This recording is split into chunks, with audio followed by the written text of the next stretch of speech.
شی جن پنگ نے اپنی جو اسکرپٹڈ تقریر کے چند منٹ کے اندر ہی امریکہ کو تھریٹ لگا دی، وارن کیا انہوں نے. اسے امریکہ میں ایک تھریٹ اور ایک وارننگ کے طور پہ دیکھا گیا ہے، اور وہ یہ ہے کہ امریکہ کو تائیوان کے ایشو کو بہت احتیاط سے کوشسلی ڈیل کرنا چاہیے، ٹریڈ کرنا چاہیے، ادروائز امریکہ اور چین کے درمیان میں ایک کلیش ہو سکتا ہے، ایک کانفلکٹ جو ہے وہ ہو سکتا ہے. اس کا انالیسس یہ ہے کہ اب اتنا ایک مومنٹ آف سپریم کانفیڈنس ہے کہ چینی یہ سمجھتے ہیں کہ وہ امریکہ کو اس قسم کی تھریٹ لگا سکتے ہیں. اس سے پہلے انہوں نے کبھی گزشتہ 30-40 برس میں اس قسم کی لینگویج، ہاں ماؤ زے تونگ کے زمانے میں چائنیز لینگویج بڑی اسٹرانگ ہوا کرتی تھی، چوئن لائے ماؤ زے تونگ کے زمانے میں، لیکن دینگ زیاؤ پنگ کے بعد کا جو ٹائم پیریڈ ہے اس میں Chinese have generally played cautious with Americans, لیکن یہ پہلی دفعہ انہوں نے اتنے سخت طریقے سے ان سے بات کی ہے. اور اس کا یہ بھی انالیسس نکالا جا رہا ہے کہ چینی یہ دیکھتے ہیں کہ ایران کی جنگ میں امریکہ جس طرح سے پھنسا ہے ایک بے مقصد جنگ میں، اور جس طرح سے اس سے نکل نہیں پا رہا، جس طرح سے اس کی تمام تر طاقت، جو کہتے ہیں کہ ٹینک ایک ریگستان میں پھنس گیا ہے، اس طرح کی صورتحال ہو گئی ہے، جس کی وجہ سے چائنیز جو ہیں وہ بہت زیادہ کانفیڈنٹ محسوس کرتے ہیں. وہ سمجھتے ہیں کہ امریکہ جو ہے وہ کمزور پڑ رہا ہے. اس کی ایک اور بڑی زبردست ایویڈنس لوگوں نے نکالی ہے. وہ ایویڈنس یہ ہے کہ پریزیڈنٹ شی نے کمال ہی کر دیا ہے. انہوں نے تھوسی رائٹ ٹریپ کی طرف اشارہ کیا ہے. اب تھوسی رائٹ ٹریپ ایک ایسی ٹرم ہے جیسے ہارورڈ یونیورسٹی کے پروفیسر گراہم ایلسن جو ہیں، انہوں نے 2014-15 میں اپنے لیکچرز میں پھر انہوں نے کتاب لکھ ڈالی اس کے حوالے سے.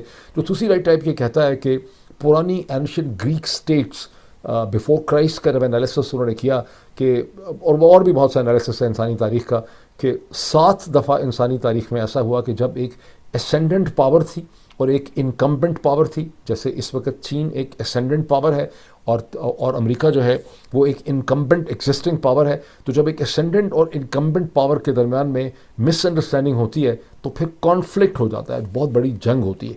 اب پریزیڈنٹ شی کا ایک امریکن ٹرم تھوسی رائٹ ٹریپ کو ریفر کر دینا، وہ بھی پریزیڈنٹ امریکہ کے بلا کے، ایک بڑا عجیب و غریب قسم کا واقعہ ہے. اور بیسکلی وہ یہ کہہ رہے ہیں کہ ہمیں بڑی احتیاط سے چلنا ہوگا ورنہ ہم تھوسی رائٹ ٹریپ میں پھنس جائیں گے. اور انہوں نے یہ کہا، امریکہ کو یہ کہا ہے کہ امریکہ کا گول جو ہے وہ یہ نہیں ہونا چاہیے. امریکہ کو اپنی لینگویج چینج کرنے کی ضرورت ہے کہ یہ جو بار بار کہتے ہیں کہ ہم کمپیٹ کر رہے ہیں، بجائے کمپیٹیٹرز کے ہمیں 2 ایسی پاورز کے طور پہ دیکھنا چاہیے جو دنیا میں سٹیبلٹی سیکھ کرتے ہیں، تاکہ دنیا میں ایک توازن رہ سکے، دنیا کے اندر ایک استحکام جو ہے وہ رہ سکے. اور ایک انالیسس میں نے یہ بھی پڑھا کہ امریکہ کے صدر ڈونلڈ ٹرمپ جو ہیں وہ پچھلے پورے 1 سال چند مہینوں سے امریکہ کے اندر جو ہیں مسلسل چین کو گالیاں نکالتے رہے. وہ کھڑے چاہتے رہے، چینیوں کو چور کہتے رہے، چینیوں کو کہتے رہے کہ یہ ہمارا جو فیوچر یا ہمارا ریونیو یا ہمارا پیسہ جو ہے یہ سٹیل کر رہے ہیں، ان کی ان ایتھیکل پریکٹسز ہیں. لیکن جب چین پہنچے ہیں تو وہ نارمل بات بھی نہیں کر پا رہے اور بالکل ایک بھیگی بلی کی طور پر وہاں پہ وہ آپریٹ کر رہے ہیں. اب ایک اور چیز نوٹ کی گئی ہے جس کا خاصا انالیسس ہوا ہے کہ انہوں نے بڑی ایک گھٹیا حرکت کی امریکہ کے صدر نے کہ اپنے ہی صاحبزادے جو ان کے بزنس کو رن کرتے ہیں، پرابلی ایرک ٹرمپ ان کا نام ہے، جن کو یہ ساتھ لے گئے، جبکہ باقی جن چیف ایگزیکٹوز کو اور بزنس مینیجرز اینڈ ایگزیکٹوز کو لے کر گئے وہ امریکہ کے بلکہ دنیا کے اہم ترین بزنس ایگزیکٹوز میں شمار ہوتے ہیں. اور ہم صدر کے اپنے جو صاحبزادے ہیں ان کے اشیر بھی نہیں ہیں in terms of the business acumen یا امپورٹنس یا سائز آف دا بزنس جس کو وہ ہینڈل کر رہے ہیں. ایلون مسک جو کئی کمپنیز کے مالک ہیں، اسپیس ایکس کے مالک ہیں، ٹویٹر کے مالک ہیں، جو ٹیسلا کے مالک ہیں، ان کے ساتھ وہ بھی اس ڈیلیگیشن میں شامل ہیں. ڈیلیگیشن میں شامل کون کون ہے؟ ٹم کک جو ایپل کے یعنی چیف ایگزیکٹو اسٹروک اس کے اب میرا خیال ہے ایگزیکٹو چیف ایگزیکٹو ہیں کیا ہیں، کیونکہ اب نیا چیف ایگزیکٹو آ چکا ہے، لیکن ابھی بھی ٹم کک جو ہیں وہ اس کی پالیسی کو مینیج کرتے ہیں. جینسن ہوانگ جو انویڈیا کے جو ہیں چیف ایگزیکٹو ہیں، اسی طرح بوئنگ کے جو چیف ایگزیکٹو ہیں. اس قسم کے چیف ایگزیکٹوز کے ساتھ ایرک ٹرمپ کو لے کر چلے گئے. اس کا مطلب کیا نکالا گیا؟ اس کا مطلب یہ نکالا گیا کہ ویسے تو ٹرمپ آرگنائزیشن نے کہا ہے کہ ہمارے تو کسی قسم کے بزنس انٹرسٹ چین میں ہے ہی نہیں، ہماری کوئی کمپنی وہاں پہ ہے ہی نہیں، اور صاحبزادے جو گئے ہیں وہ صرف اتنے امپورٹنٹ ہسٹورک مومنٹ میں اپنے والد صاحب کو ایموشنل سپورٹ دینے کے لیے گئے ہیں تاکہ کہیں والد ان کے ایموشنلی ڈرین نہ ہو جائیں، اور ان کو ایک مدد کرنے کے لیے گئے ہیں، سپورٹ کرنے کے لیے گئے. لیکن اخبارات نے یہ نوٹ کیا ہے کہ ایرک ٹرمپ اور ٹرمپ آرگنائزیشن نے بہت سے لائسنسز لے رکھے ہیں، انہوں نے بہت سے پیٹنٹ رجسٹر کیے ہوئے ہیں چین کے اندر، کیسینوز کے ہوٹلس کے, ڈفرینٹ قسم کی پراپرٹیز کے. اس کا مطلب یہ ہے کہ اس آفیشیل ٹرپ کا بالکل پاکستانی اسٹائل سے, ویسے جس آصف علی زرداری صاحب اپنے بیٹے بیٹیوں کو ساتھ لے جاتے ہیں, یا شہباز شریف اور نواز شریف اپنے بچوں کو ساتھ لے جاتے رہے ہیں, تو اسی طرح کی کہانی امریکہ کی ہو گئی ہے کہ ان کو ساتھ اس لیے لے کے گئے ہیں تاکہ وہ چائنیز گورنمنٹ کے ساتھ اور چائنیز ایگزیکٹوس کے ساتھ ہینڈ شیک کر سکیں اور ان سے تعلقات بنا سکیں فیوچر بزنس کے حوالے سے. اب اس پہ آبجیکشن کیا ہے؟ آن دا فیس آف اٹ تو شاید آپ کو نہ لگ رہی ہو, پاکستانیوں کو ہو سکتا ہے سمجھ ہی نہ آ رہی ہو کہ اس کا کیا مطلب ہے. اس کا مطلب یہ ہے کہ امریکہ کے صدر خود چین کے بزنس ماڈل سے, اس کی مارکیٹ سے اتنے مرعوب ہیں, گئے وہ ہیں امریکیوں کے مفادات کا تحفظ کرنے کے لیے, ان سے اسٹرانگ ڈیلنگ کرنے کے لیے, امریکن انٹرسٹ کو پرزرو کرنے کے لیے, اپنے صاحبزادے کو ساتھ لے گئے ہیں تاکہ وہ اپنی بزنس ڈیلنگ کرے چائنا کی مارکیٹ کے اندر. ایک چیز جس کا بہت بڑا دھماکہ لگا ہے امریکہ میں, وہ ٹرمپ نے جب اعلان کیا, انہوں نے بتایا, یہ ایک طرح سے ٹرمپ نے بڑی پازیٹیو بات بتائی کہ چین نے یہ فیصلہ کیا ہے کہ وہ 200 بوئنگ, میرا خیال ہے یہ 737 میکس جو ہیں وہ خریدنے کا چائنا نے کہا ہے کہ ہم خرید لیں گے. لیکن اس کے فوراً بعد کیا ہوا؟ اس کے بعد یہ ہوا کہ بوئنگ کے جو شیئرز ہیں وہ 4.1% ٹھک کر کے ڈھز کر کے نیچے گر گئے. اب آپ پوچھیں کہ وہ نیچے کیوں گر کے اوپر جانا چاہیے تھا؟ 200 جہاز خریدنے کا فیصلہ ہوا اس لیے کہ بوئنگ کو یہ بتایا گیا تھا کہ امریکہ اور چین کی بات چیت ہو رہی ہے 500 جہاز خریدنے کے لیے, اور اس میں وائڈ باڈی پلینز بھی ہوں گے, اور انہوں نے صرف 200 کا فیصلہ کیا, جبکہ بوئنگ نے اور اپنا ریسرچ کی بھی ہے کہ اس اگلے 12 مہینے میں چائنیز نے 1000 کمرشل جہاز جو ہیں وہ خریدنے ہیں. اس سے پہلے 2017 میں بھی انہوں نے یہ کہا تھا کہ ہم 300 جہاز خریدیں گے, لیکن بعد میں صرف 53 خریدے, لیکن کیونکہ ڈونلڈ ٹرمپ نے بعد میں اپنے تعلقات خراب کر لیے, انہوں نے مزید جہاز خریدنے بند کر دیے. 53 انہوں نے خریدے, باقی انہوں نے نہیں خریدے. اب بھی پتہ نہیں وہ باقی 200 بھی خریدتے ہیں یا نہیں خریدتے. لیکن چائنیز اکانومی کی نیڈز کا آپ اس سے اندازہ لگائیں کہ ایئر بس اور بوئنگ نے جو اپنی ریسرچ کی ہے اس سے یہ پتہ چلتا ہے کہ چائنیز گورنمنٹ نے یا چائنیز سسٹم نے 2045 تک, یعنی اب ہم 2026 میں ہیں, اگلے 20 برس میں انہوں نے 9000 کمرشل جہاز خریدنے ہیں. کتنے؟ 9000 کمرشل جہاز انہوں نے اور خریدنے ہیں اپنی ایئر ٹریفک اور اپنی کارگو کی ریکوائرمنٹس کو میٹ کرنے کے. یہ کتنا بڑا فگر ہے اس کا اندازہ آپ اس سے لگائیں کہ ہم سنتے تھے کہ پی آئی اے کے پاس ٹوٹل 30-40 جہاز ہیں اور اس میں سے بھی پتہ نہیں 8-10 یا 4-5-6-7 کام کرتے, باقی کام نہیں کرتے تھے. تو یہاں پر 9000 جہاز خریدنے ہیں, اس مارکیٹ کے اندر انٹرسٹڈ ہیں یورپینز بھی, ایئر بس بھی. اور اب اگر 1000 میں سے صرف 200 کا ٹھیکہ یا کانٹریکٹ امریکنز کو ملا ہے تو باقی اس کا مطلب ہے کہ بہت بڑا شیئر جو ہے وہ ایئر بس کو ملے گا. یعنی چائنیز اپنی مارکیٹ کے اوپر بھی, اس کی اسٹرینتھ کے اوپر بھی اس وقت کھیل رہے ہیں. برل امریکنز نے جو انویڈیا کی چپس ہیں ان کی سیل کا انہوں نے اعلان کر دیا. اس سے پہلے کہ میں چلوں آگے ایران وغیرہ کی طرف آؤں, میں اب آپ کو کچھ ایکچولی کوئک ہیڈ لائنز جو ہیں دکھاتا چلا جاؤں. دیکھیے یہ ایک ہیڈ لائن آپ دیکھیں, یہ نیو انالیسس ہے بیسکلی, آپ اوپر پڑھ سکتے ہیں. Trump was flattering, she was resolute, وہ سالڈ تھے. the different spoke volumes, دونوں کی جو باڈی لینگویج ہے اس کے اندر سے ہی چین اور امریکہ کی اس وقت کی جو صورتحال ہے, یا ٹرمپ اور شی کی جو صورتحال ہے, اس کا اندازہ جو ہے وہ لگایا جا سکتا ہے. بڑا پڑھنے والا یہ انالیسس. اس کو دیکھیں, Trump's and Xi body language at the summit mirrored their style, دونوں کی جو باڈی لینگویج سے ان کے سٹائلز کا اثر میں ان کی کمزوری کا بھی پتہ چلا. پھر یہاں پہ ہے کی مومنٹس میں دیکھیں, flags, flattery and a blunt warning. Blunt warning وہی ہے تائیوان کے حوالے سے, اور Trump's first day in China, یہ بھی آپ دیکھ لیں. اب اس کو تھوڑا سا یہ دیکھیں, یہ میں نے آپ کو میرا خیال تھوڑا سا میں نے کہہ دیا تھا اپنے اوور ویو میں. As Trump meet Xi, Iran lets Chinese ships through Strait of Hormuz, China کے جہازوں کو ایران نے اچانک اس 24 گھنٹے میں گڈ ول فیسٹیول کے طور پہ نکالنا شروع کر دیا. ایک اور میں چیز دکھا دوں تو میں واپس آتا ہوں اپنے انالیسس میں. یہ پریس ٹی وی کی سائٹ ہے ایران کی. We will not give up the Strait of Hormuz at any cost, Iran's vice president Aref. لیکن اتنی بات نہیں ہے, یعنی وہ کہہ رہے ہیں ہم اس پہ اپنا رائٹ نہیں کریں گے, یہ ہمارا ہے, یہ پتہ چل چکا. اس کے نیچے کچھ چیزیں بہت پڑھنے والی ہیں. ایک تو یہ ہے کہ یہ جو یلو میں نے ہائی لائٹ کیا ہے, Tasnim news agency reported that it was ultimately agreed that several Chinese ships requested by Beijing would be allowed to pass through the waterway after an understanding was reached regarding Iran's strait management protocols, noting that transit began on Wednesday night. وہ کہتے ہیں کہ چین نے ہم سے request کی اور بدھ کی رات سے ہم نے چین کے بہت سے جہازوں کو وہاں سے گزارا ہے ایز پر دی پروٹوکول جو ہمارے اور چین کے درمیان میں ایگری ہوا ہے. وہاں امریکن سائڈ سے کہا جا رہا ہے کہ چائنیز کہہ رہے ہیں کہ کوئی ٹول وغیرہ وہ نہیں لیں گے یا اس کے اسٹرکچر کو نہیں مانیں گے. ادھر یہ کہا جا رہا ہے کہ وہ ہمارے مینجمنٹ اسٹرکچر کو چینی جو ہیں وہ مان رہے ہیں. اسی کی مزید ایکسپلینیشن بھی یہ یلو گرین میں ہے. لیکن اب یہ اور بہت انٹرسٹنگ اور انٹیلیجنٹ چیز ہے, 2 پیراگراف میں نے یلو میں ہائی لائٹ کیے. The Strait of Hormuz is 21 nautical miles wide at its narrowest point. Under the UN Convention on the Law of the Sea,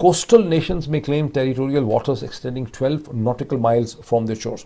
This creates a mathematical reality that neither side disputes. The strait is narrow enough that the territorial waters of Iran and Oman overlap or abut, leaving no high sea corridor where international transit passage is unambiguously guaranteed.